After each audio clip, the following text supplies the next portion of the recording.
Hello दोस्तों, आप सबका exam crack with Abhay channel में स्वागत है। आप सब लोग चैनल को सब्सक्राइब कर लीजिए और बेल आइकन को ज़रूर दबा दीजिएगा। जैसा कि आप सभी जानते हैं कि हमने इंटरव्यू की एक सीरीज़ चालू की है। इसके साथ साथ इंटरव्यू में उत्तर प्रदेश विशेष से पूछे जाने वाले क्वेश्चन की एक नई सीरीज मैंने आज से प्रारंभ की है।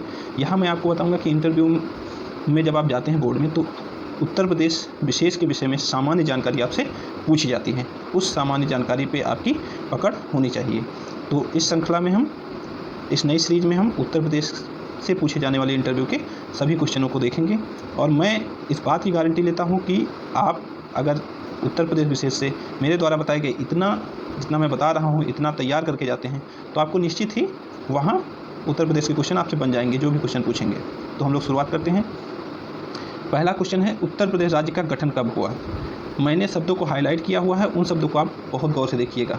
अगर आपसे इंटरव्यू बोर्ड में पूछा जाए कि उत्तर प्रदेश राज्य का गठन कब हुआ है, तो मैंने हर बार सर का प्रयोग किया है, तो आप बोलेंगे सर उत्तर प्रदेश राज्य का गठन 24 जनवरी 1950 को हुआ है।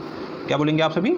सर उत्तर प्रदेश राज्य का गठन 24 जनवरी 1950 को हुआ है। फिर आपसे दूसरा क्वेश्चन पूछा जाएगा कि उत्तर प्रदेश राज्य का पुनर्गठन कब हुआ है। अब यहाँ आप ये जरूर जान लें कि उत्तर प्रदेश राज्य का गठन और पुनर्गठन में क्या अंतर है। तो उत्तर प्रदेश राज्य का पुनर्गठन यानी कि दोबारा कब इसको गठित किया गया है, तो आपको बताना है कि सर उत्तर प्रदेश राज्य का पुनर्गठन 1 नवंबर 1956 में हुआ। पिछली बार साक्षात्कार देते हुए एक बच्चे से यही गलती हुई थी। उससे पूछा गया था कि उत्तर प्रदेश राज्य का गठन कब हुआ, तो उसने आंसर में बताया कि सर उत्तर प्रदेश राज्य का गठन 1 नवंबर 1956 को हुआ था। और हालांकि उसको जानकारी थी, लेकिन उसके द्वारा बताया गया क्वेश्चन का आंसर गलत हो गया। अगर आपसे गठन पूछा जाए तो 24 जनवरी 1950 बताना है। अगर आपसे उत्तर प्रदेश राज्य का पुनर्गठन पूछा जाए तो आपको 1 नवंबर 1950 बताना है। इस बात को आप लोग कहीं ठीक से लिख लीजिएगा और अच्छे से इसको रीड कीजिएगा। अगला क्वेश्चन अगर आपसे पूछते हैं कि उत्तर प्रदेश राज्य का विभाजन कब हुआ, तो आप बताएंगे सर उत्तर प्रदेश राज्य का विभाजन 9 नवंबर 2000 को हुआ। हालांकि 2 नवंबर, 9 नवंबर और 15 नवंबर 2000 को 3 राज्य विभाजित हुए थे। ये भी आपसे पूछा जा सकता है कौन से 3 राज्य थे, तो आप बताएंगे सर छत्तीसगढ़, उत्तर प्रदेश और झारखंड।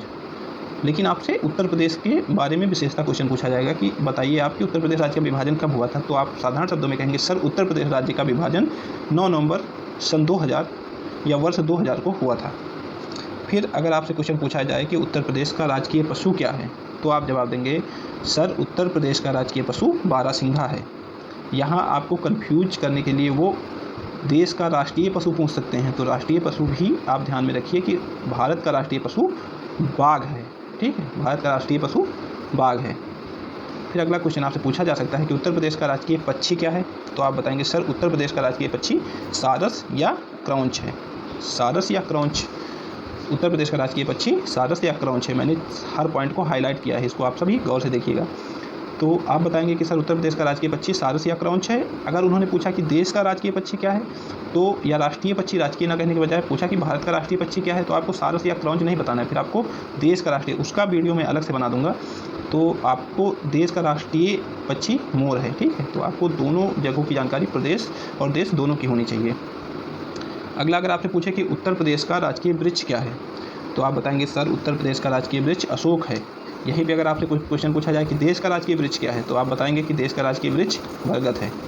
फिर अगला क्वेश्चन अगर आपसे ये पूछा जाए कि ठीक है आप बताइए कि राजकीय पुष्प क्या है उत्तर प्रदेश का, तो आप बताएंगे सर उत्तर प्रदेश का राजकीय पुष्प पलाश या टेंसू है, जिसे 2011 में स्थापित किया गया। अगर यहीं पे क्वेश्चन देश का राजकीय पुष्प पूछ लिया जाए, तो आपको आंसर में बताना है सर देश का राजकीय पुष्प कमल है। ठीक है। हाँ, अगर अगला क्वेश्चन आपसे पूछ लिया जाए कि उत्तर प्रदेश का राजकीय खेल क्या है, तो आप बताएंगे सर उत्तर प्रदेश का राजकीय खेल हॉकी है। यहाँ जानने वाली बात यह है कि देश का भी राष्ट्रीय खेल हॉकी ही है, तो देश का भी राष्ट्रीय खेल हॉकी है, आप सभी ध्यान रखिएगा। अगला क्वेश्चन आपसे पूछा जा सकता है कि उत्तर प्रदेश का राजकीय चिन्ह क्या है, तो आप कहेंगे कि सर उत्तर प्रदेश का राजकीय चिन्ह एक वृत्त में 2 मछलियाँ व एक तीर धनुष है। एक वृत्त में 2 मछली व एक तीर धनुष है। आप ऐसे अपने उत्तर को समाप्त करेंगे। तो ये सामान्य से क्वेश्चन देखने में बहुत सामान्य से क्वेश्चन लगते हैं, लेकिन आपको इंटरव्यू में कहीं ना कहीं उलझा देते हैं। तो आप देश और राज्य की सामान्य जानकारी जरूर रखें। और पिछली बार के इंटरव्यू में हर विद्यार्थी से लगभग 1 या 2 क्वेश्चन ऐसे पूछे गए थे कि उत्तर प्रदेश का राजकीय पुष्प क्या है, राजकीय चिन्ह क्या है, तो आप इन सब की विधिवत तैयारी कर लीजिएगा। इसकी अगली सीरीज मैं शाम तक डाल दूंगा और धीरे धीरे मैं उत्तर प्रदेश की जो भी सामान्य क्वेश्चन बनते हैं, जैसे उत्तर प्रदेश से लगने वाले राज्य, ठीक है, उत्तर प्रदेश के कितने ज़िले किस राज्य से लगते हैं, किस देश से लगते हैं, तो इन सब की धीरे धीरे जानकारी मैं आपको देता रहूँगा और आप सभी तैयार करते रहिएगा। थैंक यू दोस्तों।